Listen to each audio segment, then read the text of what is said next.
दोस्तों आज 14 नवंबर है। हमारे देश के पहले प्रधानमंत्री पंडित जवाहरलाल नेहरू का जन्मदिन और इसे बाल दिवस यानी चिल्ड्रंस डे के तौर पर भी मनाया जाता है। इस मौके पर हमारी बॉलीवुड इंडस्ट्री के एक बहुत मशहूर डायरेक्टर हैं, आर्टिकल 15 जैसी फिल्म, मुल्क जैसी फिल्म बनाने वाले अनुभव सिन्हा, उन्होंने अपने इंस्टाग्राम पर एक तस्वीर लगाई है पंडित नेहरू की, जिसमें उनके हाथ में एक सिगरेट है।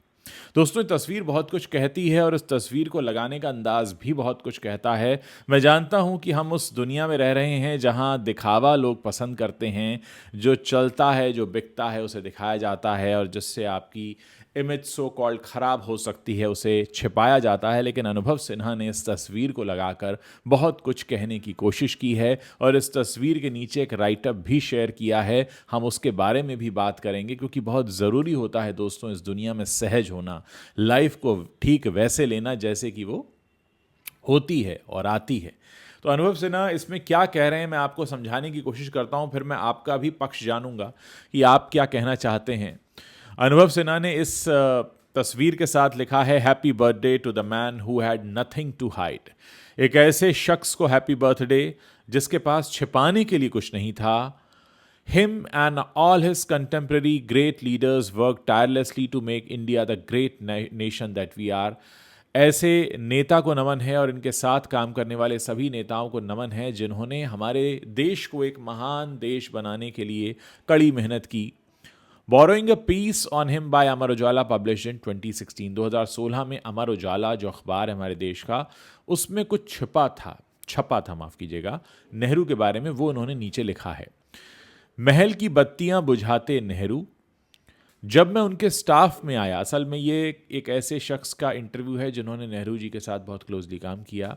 वो कहते हैं, जब मैं उनके स्टाफ में आया तो वो 63 साल के थे लेकिन 33 के लगते थे।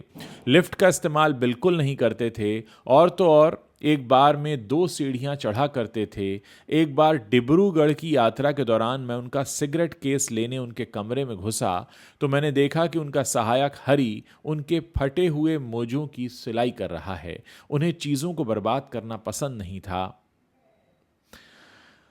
एक बार सऊदी अरब की यात्रा के दौरान वो उस महल के हर कमरे में जाकर बत्तियां बुझाते रहे जिसे खास तौर से उनके लिए बनवाया गया था। नेहरू के सुरक्षा अधिकारी रहे के.एम. रुस्तम जी अपनी किताब आई वॉज नेहरूज शेडो में लिखते हैं, नेहरू और नाई। नेहरू के बाल काटने के लिए राष्ट्रपति भवन से एक नाई आया करता था। एक बार नेहरू ने उससे कहा कि हम विलायत जा रहे हैं, बोलो तुम्हारे लिए क्या लेकर आएं। नाई ने शर्माते हुए कहा, हुजूर कभी कभी आने में देर हो जाती है, अगर घड़ी ले आएं तो अच्छा होगा। जब नेहरू विलायत से लौटे तो वो नाई फिर से उनके बाल काटने आया। नेहरू बोले, तुम पूछोगे नहीं कि मैं तुम्हारे लिए घड़ी लाया हूं या नहीं, जाओ। और उन्होंने निजी सहायक से कहा कि उससे जाकर अपनी घड़ी ले लो। बीबीसी से बातचीत में सारी बातें नेहरू के पर्सनल असिस्टेंट रहे डॉक्टर जनक राज ने कही थी। नेहरू के होठों से लगी शैंपेन, एक और हेडिंग है इसके नीचे, और ये बहुत ज़रूरी है ऐसी बातों को करना और कहना। एक बार स्विट्जरलैंड में मशहूर अभिनेता चार्ली चैपलिन ने नेहरू को अपने घर खाने पर आमंत्रित किया। खाने से पहले एक ट्रे में शैंपेन की कई बोतलें लगाई गईं। चैपलिन ने एक गिलास उठाकर नेहरू के हाथ में दे दिया। नेहरू बोले, क्या आपको पता नहीं कि मैं पीता नहीं हूं?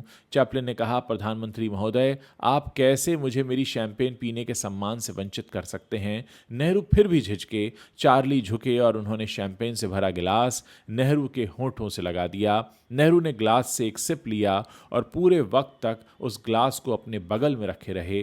पूर्व विदेश सचिव दिनशॉ गुंडेविया अपनी आत्मकथा आउटसाइड आर्काइव्स में लिखते हैं।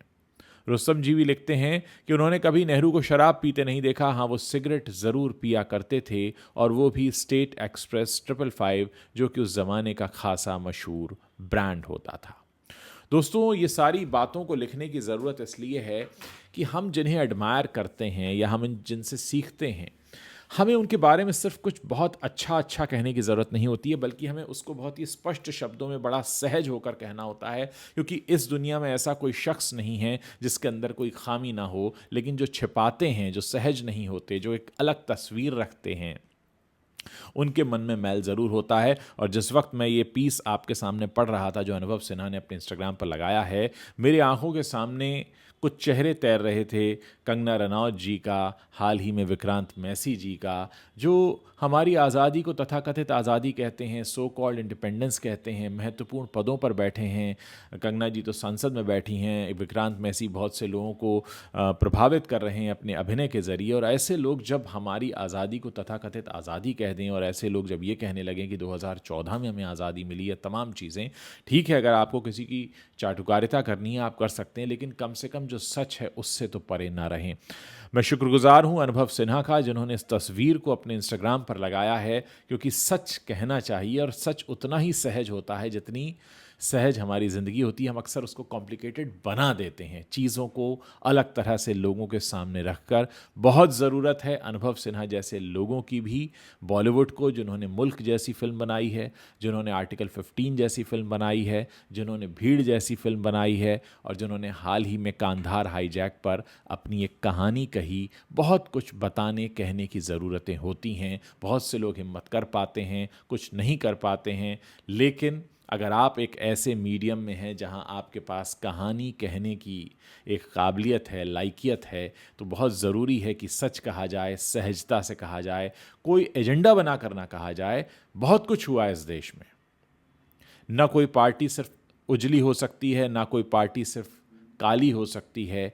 हर कार्यकाल में बहुत तरह की चीज़ें हुई, लोगों ने इमरजेंसी पर भी सवाल उठाए। अभी इमरजेंसी पर फिल्म आ भी रही है कंगना जी की, उनके साथ उन्होंने किसान आंदोलन में किस तरह के बयान दिए, उसको लेकर कोर्ट में पेशियां चली रही हैं। उन्होंने जावेद अख्तर के साथ क्या किया वो भी सबको मालूम है। तो ऐसा कोई नहीं है कि सिर्फ एक ही पक्ष उजला होता है, कमियां हर तरफ हैं, लेकिन सबसे बड़ी खूबसूरती होती है अपनी कमियों को, अपनी खामियों को बहुत सहजता से स्वीकारना, मानना, कहना, छिपाना नहीं, क्योंकि छिपाना सबसे बड़ा गुनाह है। यानी आप जब किसी को छुपाते हैं, कुछ कुछ आप हटाने की कोशिश करते हैं, तो क्या होता है, आप एक अलग और झूठी तस्वीर पेश कर रहे होते हैं। हम में से जितने इंसान हमें अपने आसपास दिखते हैं, उनमें कुछ खूबियां हैं, कुछ खामियां हैं। अपनी खूबियों को मानिए, अपनी खामियों को भी मानिए, क्योंकि हम सब गलतियां करते हैं, गलतियों से उबरते हैं। लेकिन अगर हम अपनी गलतियों को मानना बंद कर देंगे, खामियों की तरफ देखना बंद कर देंगे,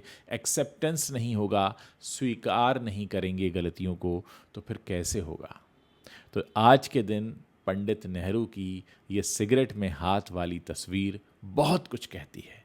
ये कहती है कि हम सब के अंदर बहुत कुछ है जो कम है, और बहुत कुछ है जो ज़्यादा है। ज़रूरत इस बात की है कि उसको बहुत ही सहजता के साथ स्वीकारा जाए। आप अगर किसी को अनुयायी हैं, किसी को मानते हैं, तो आपको उसकी खूबियाँ और खामियाँ दोनों पता होनी चाहिए। क्या सोचते हैं आप इस तस्वीर से? क्या मैसेज मिलता है आपको? इस वीडियो के नीचे कमेंट सेक्शन में ज़रूर बताइएगा।